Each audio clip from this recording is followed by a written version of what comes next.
एक गांव में एक छोटी सी कुटिया थी। उस कुटिया में एक नानी और उनकी नातिन रहते थे। नानी की कुटिया के सामने एक बहुत बड़ा जंगल था। उस जंगल में तरह तरह के पेड़ लगे थे।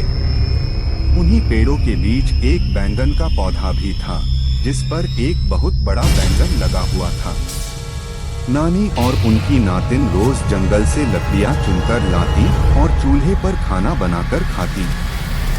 फिर दोनों अपने कमरे में जाकर सो जाती। एक रात नातिन की आंख अचानक खुली तो उसने देखा कि कमरे की खिड़की से दो लाल लाल रोशनी जैसी चमक रही हैं। वह डर गई और फिर से सो गई। अगली सुबह नातिन स्कूल चली गई। शाम को जब नानी खाना बनाने लगी तो उन्हें याद आया कि जंगल में वह बड़ा बैंगन लगा है। उन्होंने सोचा, क्यों न आज बैंगन का सालन बनाऊं और नातिन को खिलाऊं।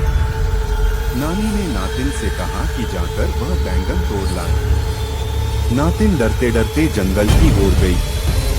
जंगल घना अंधेरा था। वहां दूर से उसे वही लाल लाल चमकती रोशनी दिखाई दी। वह धीरे धीरे आगे बढ़ी और एक पेड़ के पीछे छिपकर देखने लगी।